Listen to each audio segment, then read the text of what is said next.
Well, good morning, good afternoon, or good evening, ladies and gentlemen. Welcome or welcome back, as the case might be. My name is Dalibor Petrovic, and I'm your host to these tectonic conversations. Today, I am thrilled to welcome back my colleague and friend, David Shapiro. David, thank you very much for your time. Thanks for having me. It's good to be back. It's always a pleasure to talk. Thank you very much, David. For those who are following this program, you would know this is the episode 3 in our ongoing series on the topic of post-labor economics. The intent of the series is to go through David's manuscript, David's treatise on economics, called The Great Decoupling, that we all eagerly anticipate its publication, hopefully later on this year. And in that manuscript, David is discussing the post-labor economics framework, including the actual interventions and measurements, which makes this particular model not just useful, but also very usable. So today, what we are going to do is we are going to organize this conversation into 3 chapters, if you wish. The first chapter, we're going to establish some basic principles around what post-labor economic means. Why is it important to talk about it today? Then we're going to actually go deeper into the chapter 3 that we are covering today, all about the social contract and the power dynamics. So we're going to spend most of our time unpacking the insights from that part, and then, should we have any questions from the audience, at the end we're going to address any questions that you might have. So if you are following us live and if we would like to engage, please use the Q&A function and submit your questions, and we'll do our best to address as many questions as we can. So with that, David, let's start at the beginning. What is post-labor economics, and why is it important for people to think about it now? Excellent. Yeah. So there's a reason that we call it the Great Decoupling, and that is the decoupling of economic productivity from human inputs. Right now, GDP growth is still mostly tied to human labor inputs, although that has been decoupling for many decades. And so post-labor economics is the realization that we're heading towards a future where human labor is going to matter less and less to the economy, but that changes everything else about politics, about labor, about how do you organize the economy, how do you organize society, and the power structures of society, which leads us to today's topic of power and social contracts. So the premise is, when you sort of think about why is this occurring, is that technology has existed throughout humanity to help us achieve our tasks either better or faster or cheaper or safer.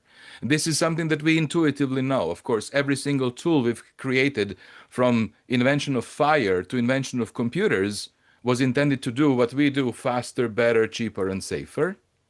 And what we are now realizing, of course, is that as the advancements in artificial intelligence and automations are progressing, this better, faster, cheaper, and safer no longer impacts human strength and tasks, but is starting to encroach into those higher level attributes that we as humans bring into the labor force. So maybe what we do Correct. now, David, is help unpack what are those key attributes that humans actually bring into the labor force.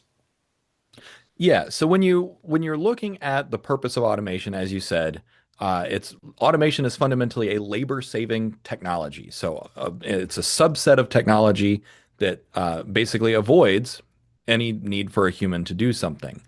Now, when you say, okay, well, what is labor? There's 4 basic food groups of human labor or human offerings to the economy. That's strength, dexterity, cognition, and empathy. Everything that we do that is economically valuable is downstream of those 4 core Yeah. attributes, or a mixture of them. Some tasks are several. So, for instance, most white collar work is a combination of cognition and empathy. Like if you're on the sales side, you need to have a lot more empathy than if you're just a programmer, but it's still a big part of it. Yes. And so those are the 4 primary what I call the 4 primary food groups of human labor. But as you pointed out, automation in the form of artificial intelligence and robots, which are fast accelerating, we're encroaching upon or undermining the need for all four of those food groups. So with strength, we started subverting the need for human strength many, many years ago, arguably with the beginning of agriculture Yeah. and taming of animals. But that greatly accelerated with steam power, with internal combustion engines and electricity. So human strength is basically irrelevant. Dexterity is rapidly becoming irrelevant as we're able to automate it with industrial robots. But up and coming, we have humanoid robots, which are very quickly gaining dexterity. Yeah. I recently saw a video clip of a humanoid robot threading a pencil lead graphite into a mechanical pencil with a zero point 0.1 millimeter precision. That is superhuman precision, better than any surgeon can do. So that's pretty crazy level of dexterity. Next, Yes. you have cognition, which is the ability to think and reason and plan and solve problems. And of course, that's what everyone is excited about with artificial intelligence right now, is that we're building machines that can think. But beyond that is empathy, which is the core attribute of things like authenticity.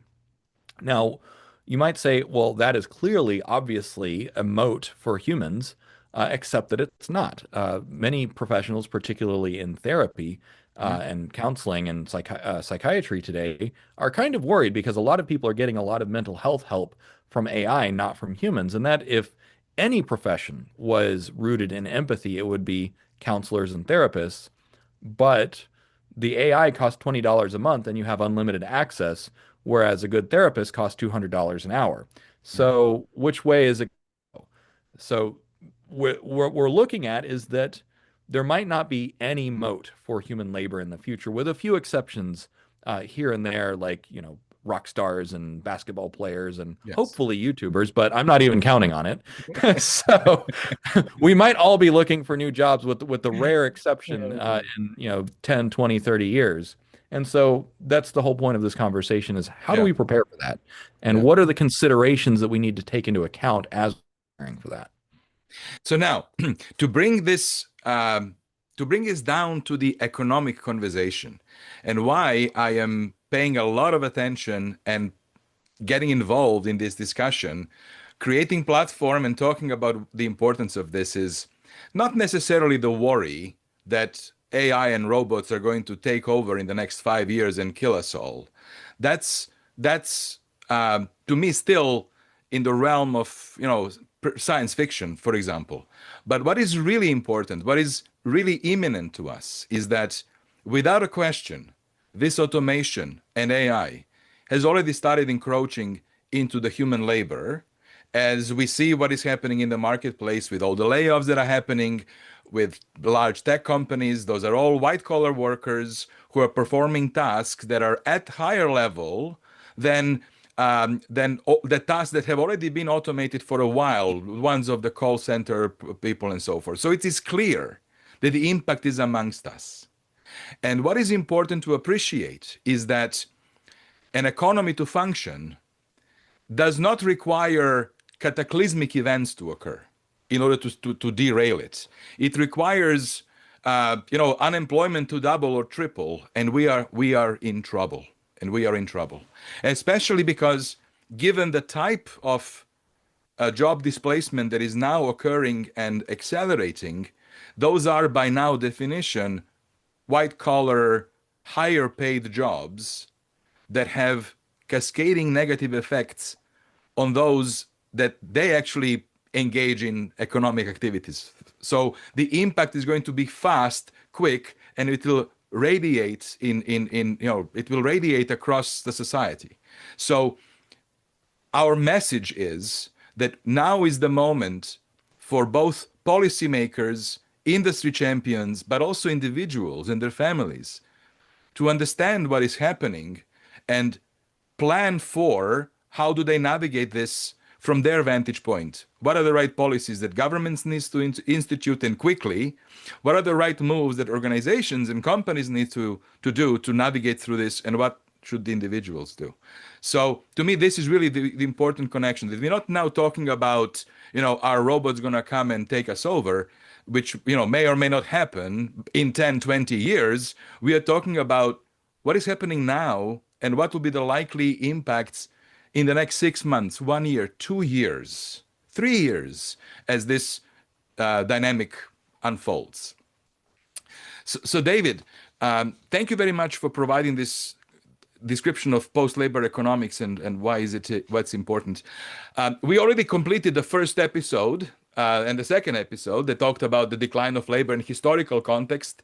Now, today, we're going to zoom into part 3, as I mentioned, the part that talks about power and social contract. So, can we start by you maybe explaining what social contract is and why does it matter from that historical context? Yeah, so why does this matter? Why is the concept of social contract and power at all figuring into post-labor economics? Isn't this just an economic choice? Isn't it just a matter of tweaking tax policy or an employment policy and away we go? The problem, and we'll unpack this throughout this episode, is that labor power is one of the linchpins holding society together. And that's a big claim, and what we will unpack that. So let's start with what is a social contract and why does it matter? The definition of a social contract is quite simple. It is the tacit or explicit, so implicit or explicit agreement between the state and the citizens, or the rulers and the ruled. Now, today, the general social contract that most societies and this goes all the way back to tribal societies, it includes monarchies, it includes republics, it also includes autocracies. But the general social contract is obey the state, which, you give up freedoms and you have certain obligations. So you obey the state, and in exchange, you get peace and prosperity. Every social contract is validated, so the legitimacy of a state is based on a state's ability to give you peace and prosperity. However, as we've outlined in this series, if labor is going away, then prosperity is threatened, and if society becomes unbalanced through capital concentration and capital intensification, then we also risk losing our democracy, which is another thing that we will unpack throughout this talk today. And if we lose democracy, then both peace and prosperity are threatened. So the very short version is, if you want peace and prosperity, then you have to understand the social contract, and you also have to understand the intersection of technology, which is advancing very rapidly, and economics. So it's all bound up together. You can't look at any one of these things in isolation. And so to be explicit of what is directly threatening the social contract today is this, let's say, a likely scenario. If there are no interventions, the likely scenario is that every organization that participates in the economy, given the current capitalistic system that we have, a free market and capitalistic system we have, every organization is incentivized to create value for its shareholders. Every leader, every CEO is legally mandated to drive for that outcome. That's the purpose of their existence, is to increase shareholder value. So every organization independently is mandated to operate as efficiently as possible to generate as much value for the shareholder. So it is logical. The competitive environment demands it, that every organization individually looks at how do we operate most efficiently, most effectively. And therefore, every organization is going to go through the process and is already going through the process of thinking, how do we leverage the latest technology, the latest automation to be more efficient and effective? And because we live in the West in a heavily over-rotated economy to services as opposed to manufacturing, most of our economy actually is service-based economy, which means most of our employees are service employees of some kind who work through knowledge and insights. That's what they provide, and empathy. And we just spoke about the fact that this technology is actually displacing exactly that kind of caliber of work. So what we are facing is a scenario where, through this locally rational decisions that every organization will make to operate as efficiently, as productively as possible, the actual profitability and creation of that profit and wealth for the organization will skyrocket. on the back of the people that will be likely losing their jobs. So what could likely happen if this just continues to play out without any mindful interventions is we might see a sharp increase in productivity and profitability with a sharp growth on the stock markets, but because it is playing out with people losing jobs, this aggregate demand could likely collapse, and that there would be the threat to our society, to threat to the economy, threat to the society. This is the breakdown of that social contract. Is that fair? Do I get it right, David? That's the first half, and it actually gets worse from there. Okay, so It let's gets, talk about yeah. yeah. So it gets worse from there because when you have okay, so if you want to look at it just through an economics lens, then yes, collapse of aggregate demand is bad enough because our entire economic theory is based on consumption-driven growth. Well, you can't consume if you don't have any income. Yeah. And so when you look at aggregate household income, if that's going to be dropping because of a lack of jobs, a lack of wages, wages are the primary reallocation mechanism of the economy today. If that's going away, then houses lose purchasing power. But beyond that, when you look at history, one of the things that you see is that without labor power, without the ability to refuse labor or withhold labor, then societies become unbalanced. Mm. And what I mean by unbalanced is that power concentrates in the state or the owners of capital to the point that democracy is undermined. And that is even worse because then not only do you have the revolving door between business and government, which that is part of the way that the social contract works, and that part of the reason that we tolerate it is because when businesses and governments collude or work together, however you want to frame it, we still are prosperous, right? Prosperity goes up over time. However, when you look at the data, after the millennial generation, things have gotten consistently worse over Yeah. time Yes. for subsequent generations. So the social contract is already fraying, meaning that the promise of if you tolerate a certain amount of corporations being privileged over families, if you tolerate a certain amount of revolving door between business and government, that's fine as long as things remain peaceful and as long as your bank account and your retirement account Is continue growing. getting Yeah. bigger over time. Right. But it goes beyond just dollars and cents, and that is that if you lose civic power, and so civic power originally flowed from physical force, most civil societies do not rely on physical force anymore. Instead, they rely on things like democratic rights, labor rights, and property rights. Well, if your labor rights become obviated, meaning they just don't mean anything, you might have labor rights, but it doesn't matter because nobody's hiring anymore, Yeah. then one of the three main pillars that holds our civil operating system together today is gone. So then what happens? Well, So property yes. rights mean less, and then democratic rights mean less. Yeah. I was going to ask you, you actually now touched on a very important point. What keeps our society glued together?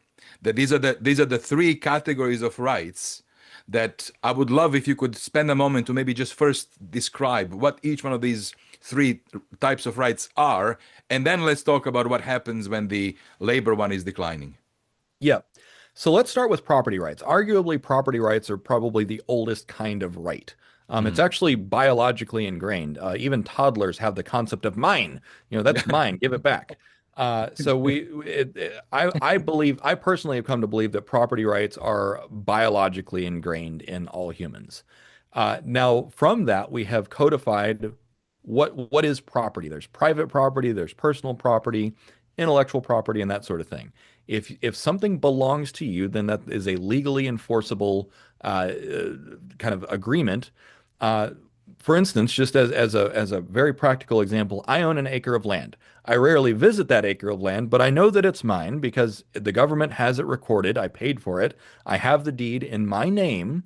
And so I don't have to go defend that piece of land with a shotgun from someone trying to take it and say, this is my land now. So that's an example of property rights.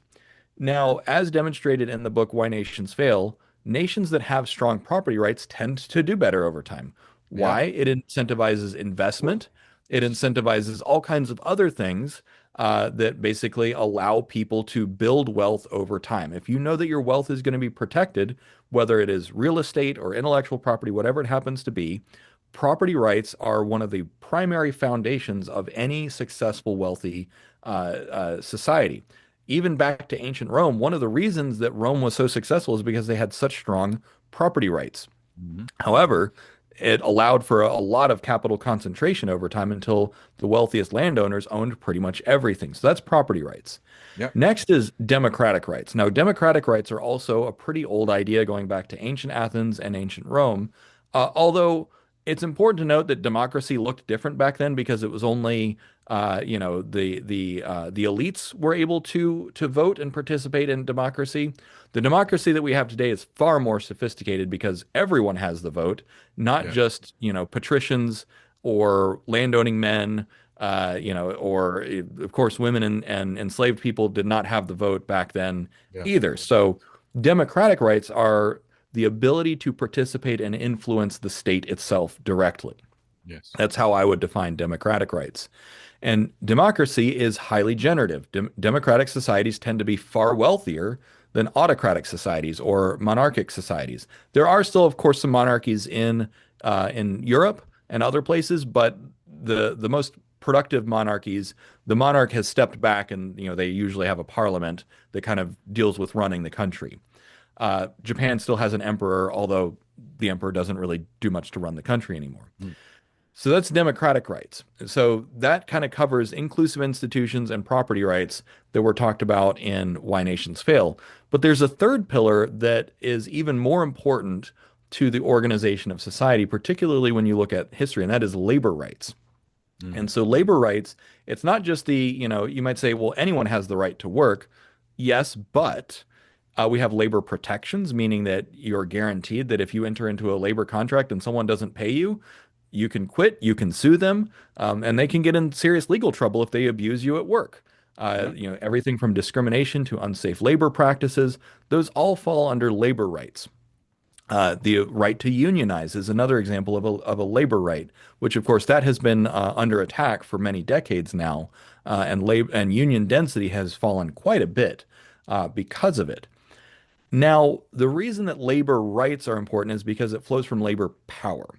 And in throughout history, whenever you see a nation that does not have strong labor rights or strong labor power, generally speaking, that nation devalues human life. And this is kind of one of the primary things that people are worried about. And another, just to kind of take a meta commentary moment, is whenever I talk about post-labor economics, people are like, why do you think, that Bill Gates would share his money freely with us? And why do you think that the companies would just give us money if we don't do anything in exchange? And that is another good question because the entire economy, the entire idea of a functioning economy is based on some kind of mutual exchange. Yeah. And some people say taxes are theft, but in exchange for paying taxes, again, this goes back to a social contract. You have a One of the good. things that you have an obligation to the state is to pay taxes, and in exchange, you get a good environment for conducting business. You get a safe, peaceful environment in which you can work, in which you can build a company. You get property rights. You get a lot for those Yeah. for the taxes that you pay. So when you have all of that, things are good. However, when you don't, when labor becomes disposable, or when you have an abundance of labor or a glut of labor, human life becomes devalued. And historically speaking and broadly speaking, nations that do not have strong labor support or labor rights or labor power end up in pretty bad situations where human life is considered disposable. Yeah. And beyond that, without the ability of having some way of making labor scarce, you have no way of extracting concessions from the state. And so what do we mean by extracting concessions? A concession would be, well, we need some kind of welfare. We need some kind of, whether it's universal basic income or universal health care or education. Without some lever of power, your vote might not mean anything, or you might not even have the vote forever. So that is why I see the biggest threat is not the collapse of aggregate demand. That is a big threat, then that would lead to very dire consequences. However, when you have an abundance of the most valuable kind of labor and it is capital, not humans, then what's the point of humans anymore? And so we have to fundamentally renegotiate what is our relationship with power? What leverage of power do we have as humans if the state doesn't need us anymore and if the companies don't need us anymore? So Yeah. then we all have to renegotiate our relationships because right now, the way that I've kind of mentalized the relationship is that we have a three-way marriage between workers, companies, and the state. Hmm. And right now, workers are the most unhappy that they've ever been in recorded history, with up to 90% of workers are disaffected or checked out or burned out or some level of disengaged. In some nations, it's up to 90%. In other nations, it's a little bit lower. But by and large, in the developed world, more than 50% of all workers, significantly more than 50% of all workers, are ready to quit. It's just they don't have an option. So they want a divorce. So then the question is, okay, if we get a divorce from labor and capital, who's going to pay alimony and how? And Yeah. that's kind of the fundamental question here. But not only who's going to pay alimony and how do you enforce that alimony? Yeah. And that is where power is required because without power, then after the divorce, no alimony gets paid. So that's kind of the metaphor that I use. It's an excellent picture that you're painting. So essentially, the message here is three levers of power that humanity has had thus far: democratic rights, property rights, and labor rights, um, are now under threat. Two of them are under threat. The labor power is declining, and the projections are like you don't have to be a superbly wise scientist to just take the trends and fast forward them, like see where this is heading. Like all indications are this is where things are going. So there is a degradation of labor rights and then degradation of consequently democratic rights. So if we play the movie forward, we are left with property rights. That's about it. And particularly when you see property becoming the most valuable thing, historically, when you look at previous epochs of humanity, land was the most valuable asset. So what did they do? They defended lands with knights and swords and lances. Yeah. Then factories became the most valuable asset during the Industrial Revolution. So what did they do? They said, you not only do you own the factory, you can own the idea or the patents that Mm. go into that factory or the things that you produce. You can patent it. You can patent something that is not even material. You can patent the designs. You can patent the methods, the production methods, all of those things. Because why? Because that scarcity, that investment, business owners wanted it protected. They said, hey, we figured out a novel process to make better matches or wheels or steel or whatever it happened to be. And they wanted to be able to protect that investment. Then fast forward, what's the most valuable asset today? I just read that we're putting in about $300 billion worth of data centers this year alone. Yep. Or maybe that's I think that's the total investment in AI infrastructure. So it's not just data centers, but the United States is building over 130 data centers this year alone, many tens of billions of dollars. So when you have that, and not only is that investment, do the owners of that investment, they want it protected. So that's the property rights component. They want it protected, but that property it lends to what is called capital intensification and labor substitution, meaning instead of paying a human to do a thing, you build a data center and then you have a machine do the thing instead of a human. Yeah. So you have this kind of 1-2 punch where the labor matters less and less to society, but the property matters more and More and more. more. Yeah. Yeah. So there you have it.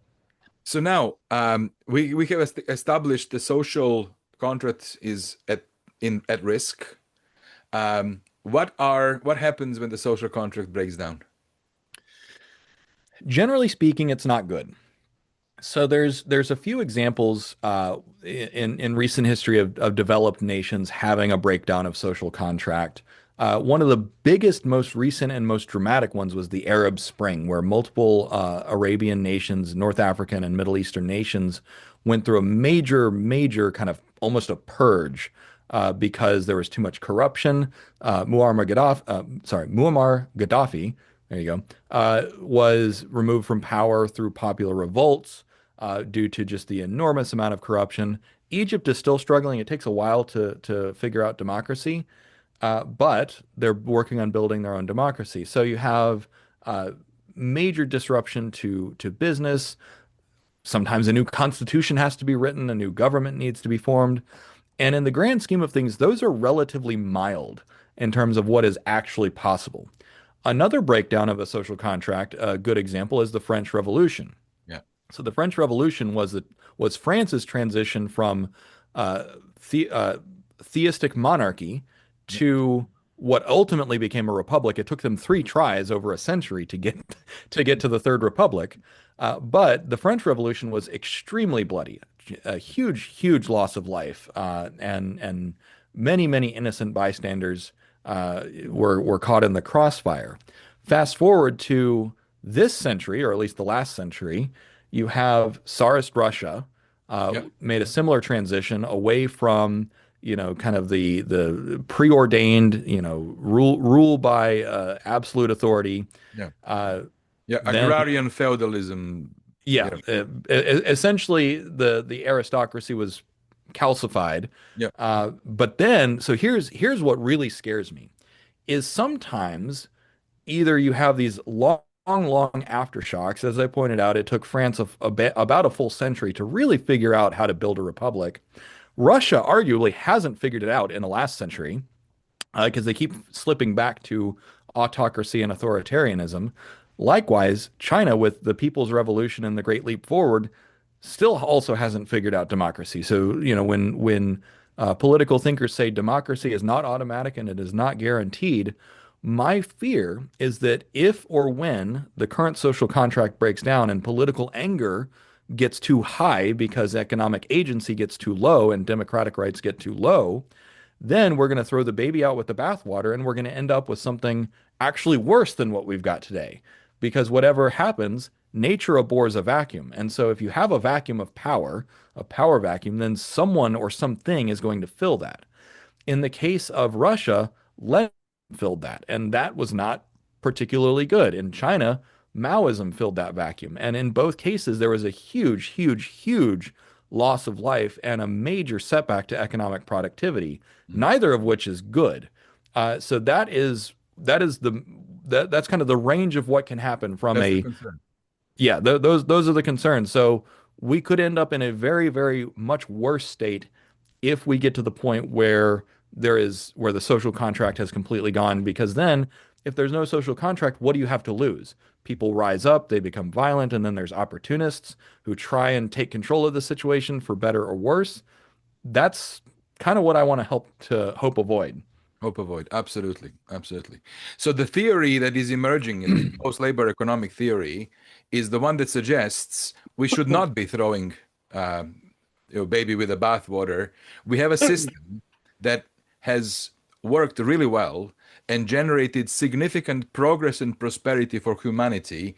Like the system that we currently have, the free market capitalistic system, is the one that took us to the point where we are at now. And like if you believe in Steven Pinker's Enlightenment concept, I think we would all agree that uh, we actually are at the probably we are at the best, we are the most advanced society and best society we've ever had as humans right now, and now it is at risk. So now what we should be doing is we should be thinking about interventions that will preserve the best of what we've have, apply what we have learned throughout history, and emerge with, let's call it a capitalism 2.0, that provides us with the ability to navigate through this transition that's upon us. Because if all goes well, we will end up in a state of superabundance with enough goods and services to go around and sort of give us a better future. To me, the issue, the challenge is how do we actually navigate this transition, preserving the good that we have, that has been working for us in this society, making appropriate adjustments and interventions to help us navigate through. And this is I think the essence of post-labor economic theory. So Now, if we just revert back a little bit, we established the labor power is at risk, and that Hmm. therefore the as labor power is decreasing, it pulls with it the democratic rights or deteriorates democratic rights. So we need to figure out a way to strengthen, I would guess, democratic rights and perhaps introduce a fourth pillar to supplement the pillar that we are losing as labor pillar declines. Is that fair? Yeah, that's definitely the direction that we're going in. Yeah. Excuse me. And so, you might say, okay, well, what's special about labor? Why is it that labor power, what makes it unique and why is it such a big risk? And we need to unpack that so that we understand what is it that if we need to replace that leg, we need to understand why that leg is so powerful, and then we need to replace it with something that is ideally equally as powerful, if not more powerful. Because beyond just preserving what we have, because obviously fear of loss is big, I think that this is also an opportunity. In engineering or systems theory, this would be called a forcing function, where artificial intelligence and robotics and automation is going to serve as a forcing function that will force the current fragility and the problems that we have with our current operating system, because no system is perfect. So it'll force all of those to the forefront, and then we're going to have an opportunity to build something better. So that's why, we might throw the baby out with the bathwater and things could get far worse, but they could also get far better. And the certainty of the future goes down whenever you have something that can fundamentally upset or reshape a system. So the three components of labor and there's more components, but in my view, the three primary components of labor that make it particularly special is number one, it's unalienable, meaning that labor is intrinsically tied to the human body. Mm-hmm. Number two, it's perishable, meaning you can't store labor on a shelf. Yeah. And the fact that it is perishable means that you have to keep furnishing it. If you stop furnishing labor or if your labor supply goes down, you're up the creek without a paddle. And number three, it's refusable, meaning you can say, I'm not going to work for you. You can quit, you can go on strike, and those sorts of things. Yeah. Yeah. When you have those three characteristics together, it means that for better or worse, if you are a capital owner, you still need people. And if you need people to work for you, then you have to offer a good enough employment environment and good enough wages to attract them. Otherwise, they're just going to quit and you're going to go out of business. Yep. The difference, though, is that AI can't quit and robots can't quit. And you wouldn't want them to be able to. It's a machine, it's a tool. You don't want your toaster to say, you know what, I'm not gonna make toast for you today. Yeah. What would you do? You'd get a different toaster. So the market is not going to produce AI or robots or automation that can refuse to work. It's not going to happen. So then when you have those three in place, but we're losing them, it's like, wow, we're losing a really big leverage point for organizing and keeping civil society, the power dynamic balanced. And so that leads to a potential fourth pillar, which I would call algorithmic rights. So algorithmic rights would be largely, but not entirely based on technologies such as blockchain. But there are, what in my view, there's about four criteria that make algorithmic rights particularly attractive for rebalancing the social contract. And number one, algorithms such as blockchain technology could offer radical transparency. And so what I mean by radical transparency, it's an immutable public ledger. If Yep. you were to put government finances and property records and identity and everything like that on a blockchain, then you have very, very little room for corruption. Number two, algorithms can offer strict accountability, Yep. meaning that you don't have to wait for a human administrator or a human politician to rubber stamp something. The algorithm, whatever it is, will computationally or logically approve or reject any decision that doesn't meet pre-agreed criteria. Number three, an extension of that is automated enforcement. Algorithms can be fully automated with or without human intervention or oversight. Now, the oversight goes back to transparency, because if it is completely transparent, then civil society provides ongoing oversight. Mm-hmm. And number four, algorithmic rights could offer veto power, which is the ability to basically have a circuit breaker. If there's something that the government is doing that you don't like, then you can stop that, or you can stop productivity and say, hold on, we don't agree with this. So those four criteria, I believe, could be a replacement to the declining of labor rights, which would then say, "Hey, we the people, we still have power at Yeah. our disposal." Now, one thing I would argue is we could have these anyways, with or without the decline of Yeah. Yeah. labor. I Yeah. think algorithmic rights make a lot of sense to strengthen democracy into the future. Yeah, yeah, yeah. This is fascinating. A fascinating idea. So, algorithmic rights would be the rights that would be tied back to an individual citizen. Yeah, and they would be able Yes, to exercise them as you described in the modes that you described. correct. Yeah, yeah, excellent. Now, shall we move forward with a story of what is likely to happen if there are if we just let this play it out without any intervention? What is the most likely scenario without interventions? And where do we actually end in that situation?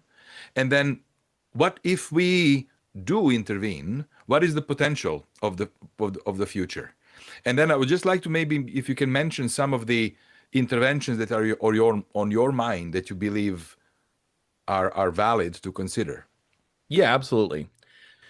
So with the caveat that predicting the future is intrinsically difficult, we can, as you said, use our imagination, press play on Awesome. this movie and see where does it play out. Yeah. So there's in systems theory, there's what's called an attractor state. So all systems, given their rules and trajectories and incentive structures, have what's called an attractor state or an attractor basin, which is the general kind of final state that it will settle into. And in this case, we have a combination of representative democracy and neoliberalism. That's kind of the two pillars of our social operating today. And so when you say, okay, well, what do these allow? What are the affordances that these two systems create? There's perverse incentive structures in politics. Namely, if you become a politician, then you have a lot of influence over the flows of taxes and other policies, and you can tip the scale in favor of business and that sort of thing. So there's a very, very large target on representative democracy as it exists today for corruption and manipulation. Then many of the policies of neoliberalism favor corporate agency, corporate economic agency over human economic agency. Namely, corporations get more tax breaks, Yeah. they get more privileged status. Households don't get as much leeway in terms of what they are and are not allowed to do with their money. Corporate personhood is on the rise, which is just to me is a very strange thing to say, but here we are. So when you take all of those and you say, okay, well, power tends to accumulate over time until something changes. Corporations become more powerful, the state becomes more powerful, particularly as neither of them need labor as much. So then what happens? You end up where humans are an afterthought to both the state and corporations. And in fiction, this is called cyberpunk or high-tech low life. So we're going to have super high tech. We're going to have artificial general intelligence or super intelligence. We're going to have robots and quantum computing and genetic engineering. But there's no jobs to go around, so everyone's going to be poor.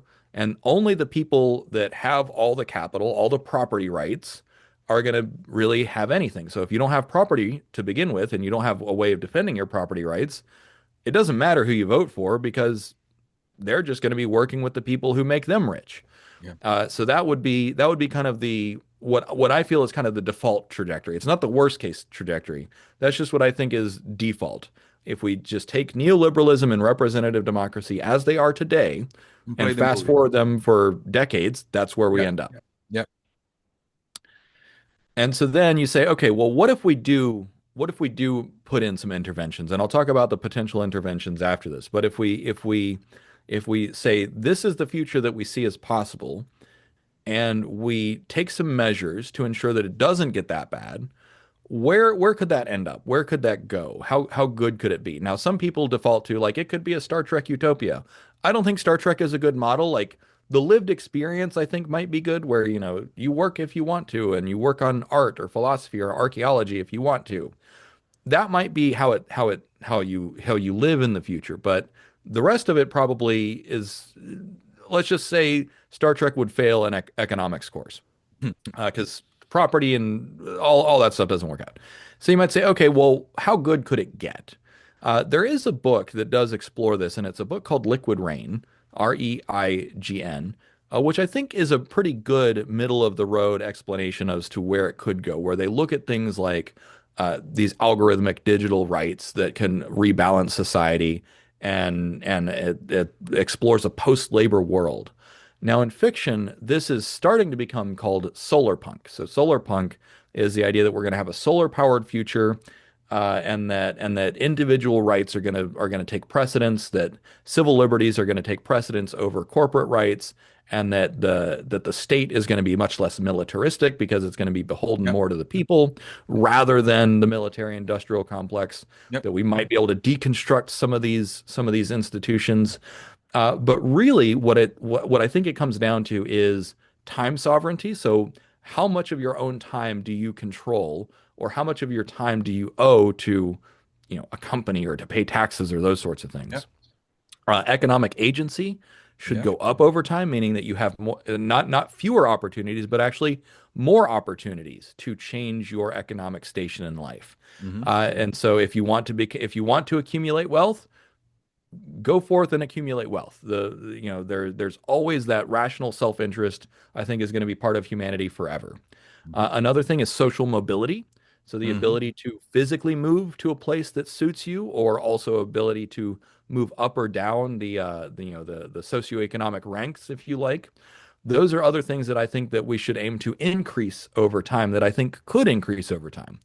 So now it would behoove us to talk about, okay, well, what kinds of policies or Yeah. interventions Yeah. might steer us in that direction? Because, and I think it's important to say, it goes without saying, the technology is going to keep improving. The incentives are there. It's very clear that, when companies have over the last 5 years invested collectively more than $1 trillion in AI infrastructure, it is very clear that artificial intelligence and robots are going to continue to improve and get cheaper and so on. So we're going to generate a huge, huge amount of wealth. But then the question is, how do you allocate it and how do you Correct. distribute it?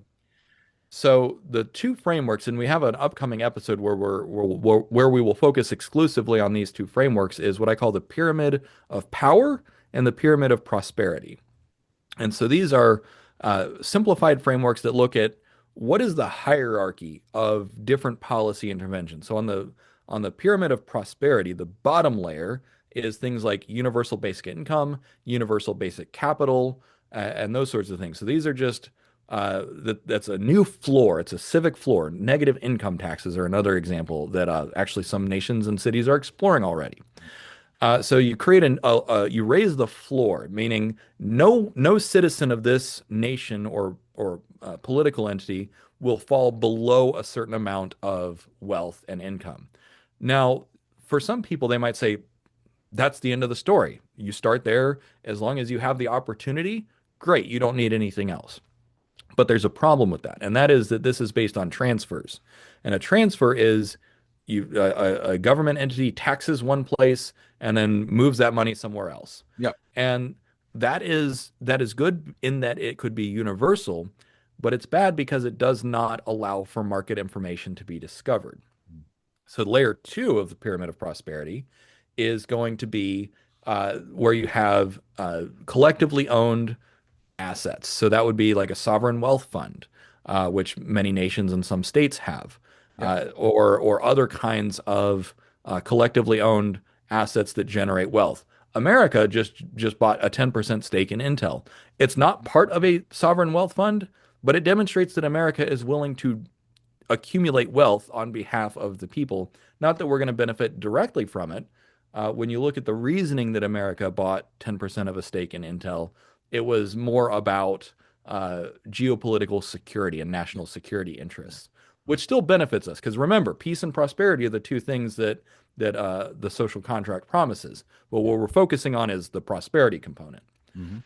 and so on and so forth. So then you get layer three of the pyramid of prosperity is collectively owned private assets. So that's employee-owned companies, cooperatives, and those sorts of institutions. Decentralized autonomous organizations, DAOs, that is a technology that is enabled by blockchain.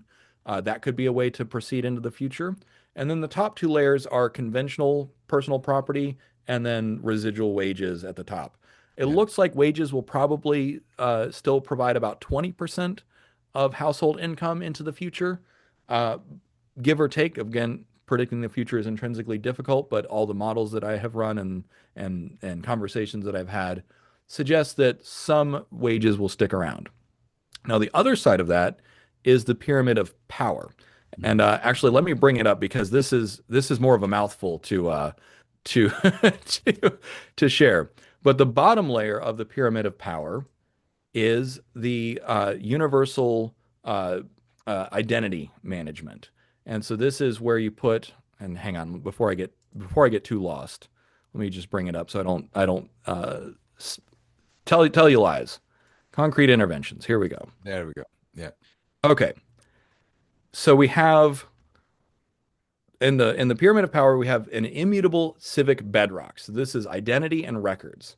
Hmm. So records like land records, voting records, public debt, money that is spent, all of that should be tied onto some kind of immutable blockchain. There's already nations experimenting with this. Yeah. So that forms the baseline of transparency, which of course transparency strengthens democracy and it strengthens accountability. Yep. Layer two of the pyramid of power is programmable value rails or new payment systems. So this is the freedom to transact. Right now, you have only a few ways of transferring value across nations or even within nations or across the world. And that is things like ACH transactions, the SWIFT network, and so on. And so when you have the ability to transact is tightly controlled by a few central players, and it's not programmable. This is another component. You can't say, make sure that this money or this value that I'm sending gets sent to this person and is only used for this particular use. Hmm. This again is something that blockchain technology and smart contracts and cryptocurrency could enable that some nations and other places are experimenting with, where you have control over value that you transmit that is agreed upon before you send it, by the way. So if you agree to, say, for instance, a city takes out a loan and the people agree that this loan is going to be used exclusively for building a new park for the children. If that money is not used for building the park for the new children, the people can claw back that money, just as an example, a hypothetical. Yeah. That's layer two of the pyramid of power, which, again, that veto power, that circuit breaker power, saying, I don't like what you just did. You violated our agreement. It should be automatically canceled. Mm. Layer three of the pyramid of power is the radical transparency of both money and algorithms. So this is more about decisions. This is the ability to say, how is that decision made? What is that algorithm doing? And how are all of these things interacting? And so not just the ability to send money, but to say, hey, let's scrutinize who's making these decisions and how. Yeah. So again, this comes down to transparency as one of the primary in my view, transparency is one of the central thing components, because information asymmetry is one of the ways that states maintain a lack of power. Of Look at course. how transparent China is. Look at how transparent North Korea or Russia are. They're not very transparent. That's part of how they maintain power. Layer four of pyramid of power is programmable democracy. And Mm. so programmable democracy is where instead of voting on a person and you say, hey, I've elected this person who is then going to basically do whatever they want in representative democracy and say whatever they want, because as we see, particularly here in America, politicians will run on one platform and then vote the opposite direction. Yep. So instead, with that level of oversight and accountability, you could have a form of not direct democracy, because direct democracy allows for mob rule, but where you say, let me program in via my voting, whether it's quadratic voting or other techniques that are enabled by technology. You can say, what are the hard limits as to the policies that we're allowed to implement, or the directions that I will allow the government to go in. And then finally, the fifth layer is meta governance, a constitutional meta governance, which is the ability to change the operating system itself through those self-referential democratic means. Yeah. The And so this self-correcting mechanism.